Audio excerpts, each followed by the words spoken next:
Hola, hola, ¿cómo andan? Qué día especial, ¿no? Sí, sí, la verdad que toda una semana especial creo ha sido. O va, no sé si lo decís por otro motivo. No, pues el único que se puede hablar esta semana. Ok, El Día Internacional de la Mujer.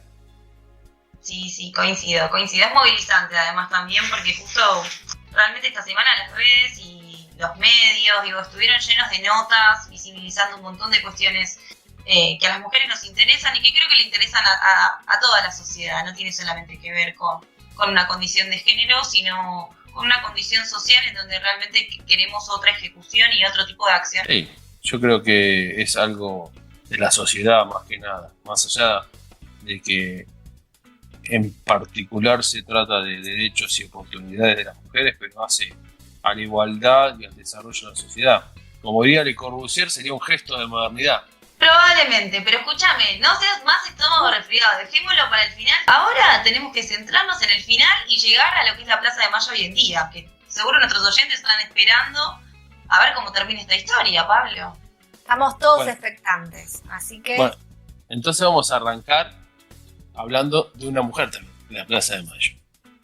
Pero nos vamos a situar casi, digamos, como hablamos de esta identificación a través de la connotación, podemos decir que en la Plaza de Mayo actual empiezan a ser el 25 de mayo del año 1884, con algo muy particular, cuando se demuele la recoba que dividía las dos plazas, ¿no? Que dividía la Plaza de la Victoria y la Plaza del Fuerte, o algunos le decían la Plaza del Mercado, porque en esa recoba se vendía y era la hacienda de cambio. Eh, Demolida esta recoba, se empieza a tratar y inicialmente a configurar el espacio que conocemos hoy. Más allá de que en principio va a quedar dividida por la calle Balcarce, pero bueno, empieza a formarse y a tener una contextualización en el espacio y en la parte simbólica en particular, porque hay la Plaza de Mayo moderna. Inicialmente en aquel momento la élite la vio como un referente de modernidad y en particular se trajeron arquitectos de Francia y de Italia que van a estar a cargo como Buchiazo, a cargo del Departamento de Obras Públicas. Vamos a tener también el paisajista Charles Tice, y le van a empezar a dar y a querer crear la París Sudamericana, que de alguna forma la van a crear, así como crearon en aquel momento eh, esa gran potencia que en aquel momento fue Argentina. Recordemos que en aquel momento Argentina era la octava o novena economía del mundo, ¿no? Entonces, a partir de acá, digamos que empieza a construirse el nacimiento de la nueva Plaza de Mayo.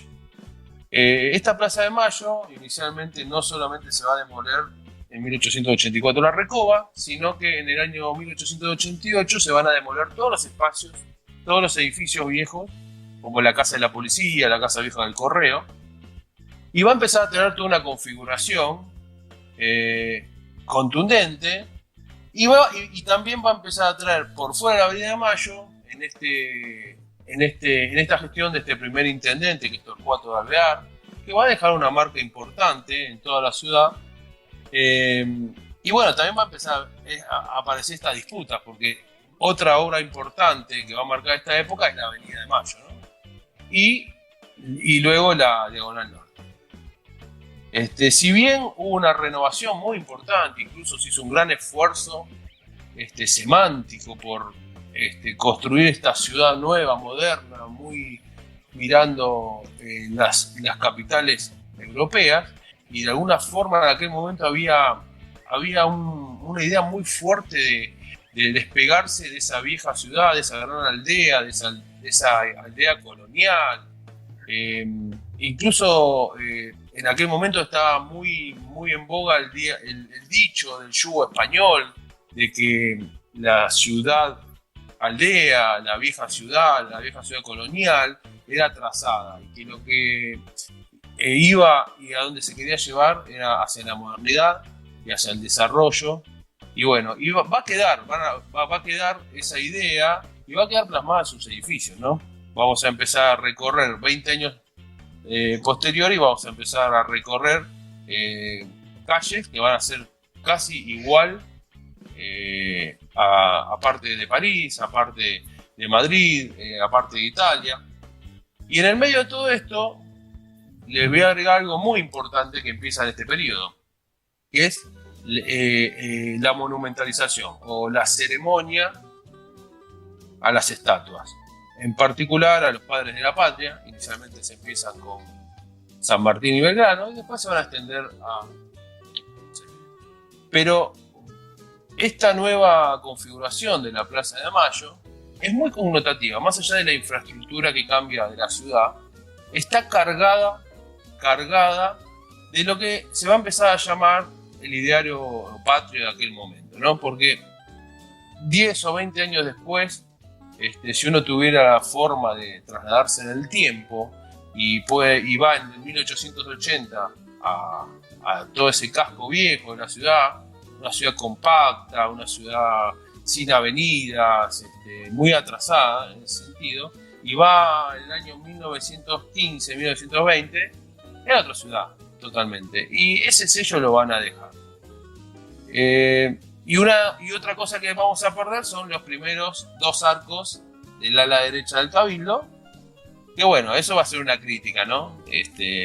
Pero bueno, en aquel momento no había tanto debate. En aquel momento estaban los lemas gobernar es poblar, y bueno, no había tanto debate público, no había mucha toma de decisiones consensuada, pero bueno, tampoco hay que extrapolarse ni descontextualizarse. Tal cual, Pablo, y más o menos además, si yo no me confundo, en 1910 es que se empiezan las obras del subte. Sí, en realidad es como contemporáneo, ¿no? Porque esto de la metrópoli tiene, o sea, es como la consolidación de esta idea de metrópolis que ya estaba muy dada en París.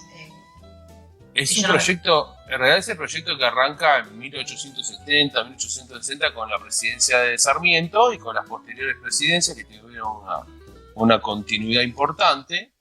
Esta idea muy arraigada en el iluminismo, el higienismo y toda la modernidad, y en particular un vínculo con Francia, un ideario hacia la Argentina hacia francesa, ¿no?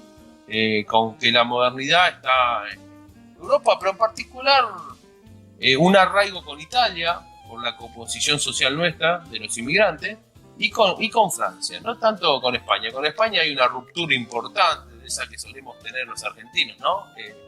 Pasamos de ser hijos al yugo español y de repente, pero bueno, es un poco lo que decimos, son los rasgos de nuestro ser cultural que hoy siguen vigentes, ¿no?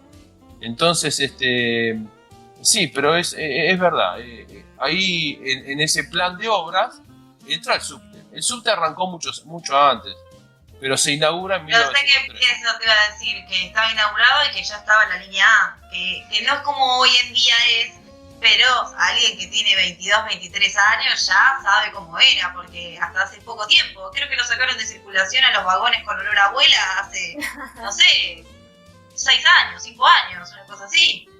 Los recuerdan, los de madera. Sí, los de madera, sí. Sí, 5 o 6 años ahora que lo sacaron esos. Hay que tener en cuenta lo moderno que era Buenos Aires en aquel momento, que fue la primera ciudad fuera del continente europeo con subte, ¿no? Y un subte, pero era un subte un lujo, porque en realidad era un subte que emulaba la línea parisina y tenía realmente, obviamente hemos hablado y tenemos columnas en varios canales de difusión que hablamos siempre de los contrastes, ¿no? Bueno, esta es una columna que la llamamos contraste, que es una de las características de nuestro país, ¿no? Y en aquel momento, realmente, con una cantidad de obras que van a hacer Buchiazo y durante toda esa generación, esos 20 o 30 años, la verdad que transforman la ciudad, el Teatro Colón. Bueno, podemos nombrar innumerables obras. La Plaza de Mayo fue un furor, luego la 9 de julio, o sea, eran obras de infraestructuras muy grandes para el momento. El subte, Imagínense que hoy nuestros gobiernos, con los recursos que hay y con la tecnología, no pueden construir con la capacidad que se construyó en aquel momento. Entonces, realmente es para de alguna forma vanagloriarse, ¿no?, con esa época. Sí, tal cual, y además cómo va de la mano también de un cambio de paradigma en cuanto a las funciones, las instituciones. Creo que en algún punto había que mostrar el crecimiento argentino. Sí, lo interesante que tenía, que eran obras todas culturales, se invertía mucho, ni hablar del costo que en aquel momento tuvo, por ejemplo, el Teatro Colón, ¿no?